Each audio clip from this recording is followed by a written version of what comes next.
എല്ലാ വിദ്യാർത്ഥികൾക്കും പുതിയൊരു വീഡിയോയിലേക്ക് സ്വാഗതം. ഈ വർഷത്തെ +1 പ്രവേശനത്തിനായിട്ടുള്ള നടപടികൾ നടന്നുകൊണ്ടിരിക്കുകയാണ്. വിദ്യാർത്ഥികൾക്ക് മെയ് 20-ാം തീയതി വരെ HSKP വെബ്സൈറ്റ് വഴി ഹയർ സെക്കൻഡറിയിലേക്കും VHSKP വെബ്സൈറ്റ് വഴി വൊക്കേഷണൽ ഹയർ സെക്കൻഡറിയിലേക്കും +1 പ്രവേശനത്തിനായിട്ടുള്ള അപേക്ഷ സമർപ്പിക്കാവുന്നതാണ്. അപ്പോൾ വിദ്യാർത്ഥികൾക്ക് +1 പ്രവേശനം നടത്തുന്നത് നിങ്ങളുടെ റാങ്ക് ലിസ്റ്റിൻ്റെ അടിസ്ഥാനപ്പെടുത്തിയിട്ടാണ്. റാങ്ക് ലിസ്റ്റ് തയ്യാറാക്കുന്നത് നിങ്ങളുടെ WGPA അടിസ്ഥാനപ്പെടുത്തിയിട്ടാണ്. WGPA എന്ന് പറയുമ്പോൾ വെയ്റ്റഡ് ഗ്രേഡ് പോയിന്റ് ആവറേജ് എന്നുള്ളതാണ് WGPA എന്ന് പറയുന്നത്. അപ്പോൾ ഇതിൻ്റെ അടിസ്ഥാനപ്പെടുത്തിയിട്ടാണ് നിങ്ങളുടെ ആ ഒരു റാങ്ക് ലിസ്റ്റ് തയ്യാറാക്കുന്നത്.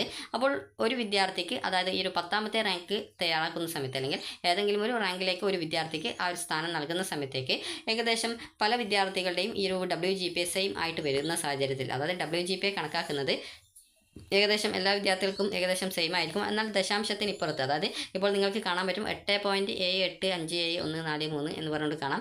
അപ്പോൾ ഇവിടെ ആ ഒരു വാല്യൂവിൻ്റെ ദശാംശത്തിനിപ്പുറം, അതായത് പോയിന്റിനിപ്പുറം സ്ഥാനം എടുത്തിട്ടുണ്ട്. അപ്പോൾ ഈ രീതിയിൽ സ്ഥാനം, അതായത് കുറേ വിദ്യാർത്ഥികൾക്ക് സെയിം ആണെങ്കിൽ, അത് സെയിം ആ ഒരു പോയിന്റ്സും കാര്യങ്ങളൊക്കെ കൃത്യമാണ്, സെയിം ആണെങ്കിൽ അങ്ങനെയുള്ള വിദ്യാർത്ഥികൾക്ക് സ്ഥാനം, അതായത് 1ാമത്തെ സ്ഥാനത്ത്, അതായത് ഇപ്പോൾ ഒരു ഉദാഹരണം പറയുകയാണെങ്കിൽ ഇപ്പോൾ 10ാമത്തെ സ്ഥാനത്തേക്ക് കുറച്ച് വിദ്യാർത്ഥികളുടെ ആ ഒരു WGPA നോക്കുന്ന സമയത്ത് ഏകദേശം സെയിം റാങ്കുള്ള കുറേ വിദ്യാർത്ഥികളെ കണ്ടിട്ടുണ്ടാവും. അപ്പോൾ അങ്ങനെയെങ്കിൽ ഏത് വിദ്യാർത്ഥിക്കാണ് ആ ഒരു റാങ്ക് ആദ്യം മുൻഗണന നൽകേണ്ടത് എന്ന് പരിഗണിക്കുന്നതിന് വേണ്ടിയിട്ടാണ് ഈ ഒരു ടൈ ബ്രേക്ക് സർട്ടിഫിക്കറ്റ് ഉപയോഗിക്കുന്നത്. ടൈ ബ്രേക്ക് എന്ന് പറയുന്നത് ഒരു വിദ്യാർത്ഥിയുടെ, അതായത് ഈ ഒരു WGPA ഈക്വൽ ആണ്, അതായത് WGPAയുടെ ദശാംശ സ്ഥാനത്തിന് കൃത്യമായിട്ട് കണക്കിലെടുത്തതിന് ശേഷം ഒന്നിലേറെ അപേക്ഷകർക്ക് തുല്യമായിട്ട് പോയിന്റ് ലഭിക്കുകയാണെങ്കിൽ ആർക്കാണോ മുൻഗണന നൽകേണ്ടത് അതിന് വേണ്ടിയിട്ടാണ് ഈ ഒരു ടൈ ബ്രേക്കുകൾ ഉപയോഗിക്കുന്നത്. അപ്പോൾ ഈ ഒരു ടൈ ബ്രേക്ക് എന്താണെന്ന് നിങ്ങൾക്ക് മനസ്സിലായിട്ടുണ്ടാവും. അപ്പോൾ ഈ ഒരു ഗ്രേസ് മാർക്ക് ലഭിക്കാത്ത അപേക്ഷകർ ആർക്കൊക്കെയാണ് ഈ ടൈ ബ്രേക്ക് എന്നുള്ളത് നോക്കാം. ഗ്രേസ് മാർക്ക് ലഭിക്കാത്ത അപേക്ഷകർ WGPA സൂത്രവാക്യത്തിൽ, അതായത് ആദ്യ ഭാഗം, അതായത് AVP എന്ന് പറയുമ്പോൾ അതിൻ്റെ ഫുൾ ഫോം എന്ന് പറയുന്നത്, അതായത് ജസ്റ്റ് പറഞ്ഞുതരാം, അക്കാദമിക് വാല്യൂ പാർട്ട് എന്നാണ്. BVP എന്ന് പറയുമ്പോൾ ബോണസ് വാല്യൂ പാർട്ട് എന്നുള്ളതാണ് ഉദ്ദേശിക്കുന്നത്. അപ്പോൾ നിങ്ങൾക്ക് ഇവിടെ കൂടുതൽ ഉള്ളത് എന്നിങ്ങനെയുള്ള ക്രമത്തിലാണ് റാങ്കിൽ ഉൾപ്പെടുത്തുന്നത്. രണ്ടാമത്തേത് എന്ന് പറയുന്നത് വെയിറ്റേജിന് കണക്കിലെടുത്ത വിഷയത്തിൻ്റെ ഉയർന്ന TGP ആണ് നോക്കുക. അതുപോലെ തന്നെ മൂന്നാമത്തേത് ഇംഗ്ലീഷിൽ ആർക്കാണോ ഉയർന്ന ഗ്രേഡ് പോയിന്റ് കിട്ടിയത് അവർക്കാണ് റാങ്ക് ലിസ്റ്റിൽ മുൻഗണന ഉണ്ടാവുക. അതുപോലെ അടുത്ത 4ാമത്തേതായിട്ട് നോക്കുക, 1ാമത്തെ ഭാഷയുടെ ഉയർന്ന ഗ്രേഡ് പോയിന്റ് ആർക്കാണ്. 2ാമത്തേത് ടൈ വരുന്ന കോമ്പിനേഷൻ അപേക്ഷയും രേഖപ്പെടുത്തിയ മുൻഗണന. അതുപോലെ 6ാമത്തേത് അപേക്ഷേൻ്റെ പ്രാദേശിക പശ്ചാത്തലം, അതായത് അതേ സ്കൂളാണോ, അതേ ഗ്രാമപഞ്ചായത്താണോ, അതല്ലെങ്കിൽ government or aided higher secondary സ്കൂളുകളില്ലാതെ ഗ്രാമപഞ്ചായത്താണോ, അതോ താലൂക്ക് ആണോ, അതേ താലൂക്കാണോ, അല്ലെങ്കിൽ അതേ ജില്ലയാണോ എന്നിങ്ങനെയായിരിക്കും മുൻഗണനാക്രമം ഉണ്ടാവുക. ഇനി തുല്യനിലയിൽ തുടർന്നാൽ NTSC, അതുപോലെ NMM SSE, USS LSS പരീക്ഷകളിലെ മികവ്, കലാകായിക മത്സരങ്ങൾ, സംസ്ഥാനതല പ്രവൃത്തി പരിചയമേള എന്നിവയിലെ മികവ് താഴെ സൂചിപ്പിക്കുന്ന മുൻഗണന പ്രകാരം പരിഗണിക്കും. ഇവയിൽ ഒഴികെയുള്ള മറ്റിനങ്ങൾക്ക് 10ൽ പഠിക്കുമ്പോൾ പങ്കെടുത്തിട്ടുള്ള ഇനങ്ങളിലെ മികവ് മാത്രമായിരിക്കും പരിഗണിക്കുക. COVID-19 സാഹചര്യത്തിൽ 2020, 2021, 2022 അധ്യയന വർഷങ്ങളിൽ കലാകായിക മേളകൾ സംഘടിപ്പിക്കാത്തതിനാൽ പ്രസ്തുത വർഷങ്ങളിലെ വിദ്യാർത്ഥികൾക്ക് ആർക്കും തന്നെ അവ അപേക്ഷയിൽ ഉൾപ്പെടുത്താൻ കഴിയില്ല. അതുപോലെ NTSC ദേശീയ സംസ്ഥാനതല പരീക്ഷയിൽ യോഗ്യത നേടിയവർ, NMMS പരീക്ഷയിൽ യോഗ്യത നേടിയവർ, അതുപോലെ USS പരീക്ഷയിൽ യോഗ്യത നേടിയവർ, LSS പരീക്ഷയിൽ യോഗ്യത നേടിയവർ എന്നിങ്ങനെയുള്ള ക്രമത്തിലായിരിക്കും ടൈ ബ്രേക്കിനായിട്ട് പരിഗണിക്കുക. അതിനുശേഷം സംസ്ഥാനതല യുവജനോത്സവത്തിൽ പങ്കെടുത്ത് ഗ്രേസ് മാർക്കിന് അർഹതയില്ലാത്തവർ, അതുപോലെ സംസ്ഥാനതല ശാസ്ത്ര, സാമൂഹ്യശാസ്ത്ര, ഗണിതശാസ്ത്ര മേളകൾ, IT മേള, സംസ്ഥാനതല പ്രവൃത്തി പരിചയമേള എന്നിവയിൽ A ഗ്രേഡ് വിവിധ മേളകൾക്ക് ഒരേ മുൻഗണനയായിരിക്കും. ആകെ ലഭിച്ചിട്ടുള്ള A ഗ്രേഡുകളുടെ എണ്ണത്തിന് ആനുപാതികമായിട്ട് പോയിന്റുകൾ ലഭിക്കും.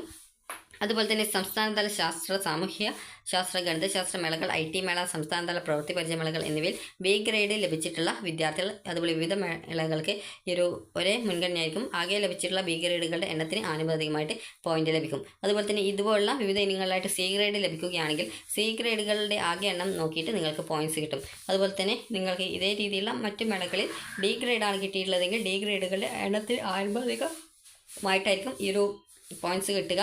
അതുപോലെ തന്നെ സംസ്ഥാനതല ശാസ്ത്ര, സാമൂഹ്യ ശാസ്ത്ര മേളകൾ, അത് നേരത്തെ പറഞ്ഞിട്ടുള്ള വിവിധ മേളകളുടെ അതിൽ E ഗ്രേഡാണ് കിട്ടിയിട്ടുള്ളതെങ്കിൽ ആകെ E ഗ്രേഡുകളുടെ എണ്ണത്തിന് ആനുപാതികമായിട്ട് മുൻഗണന കിട്ടും, അതായത് മുൻഗണനയല്ല പോയിന്റ്സുകൾ കിട്ടും. അതുപോലെ സംസ്ഥാന കായിക മേളയിൽ, അതായത് മത്സരങ്ങളിൽ പങ്കെടുത്തവർക്ക് ഗ്രേസ് മാർക്കിന് അർഹതയില്ലാത്തവർ, അതുപോലെ തന്നെ ജില്ലാതല യുവജനോത്സവ മത്സരങ്ങളിൽ A ഗ്രേഡ്, അതായത് സംസ്ഥാന തലത്തിൽ പങ്കെടുക്കാത്തവർ ആകെ ലഭിച്ചിട്ടുള്ള A ഗ്രേഡുകളുടെ എണ്ണത്തിന് ആനുപാതികമായിട്ട് പരിഗണന കിട്ടും. ജില്ലാതലത്തിലുള്ള കായിക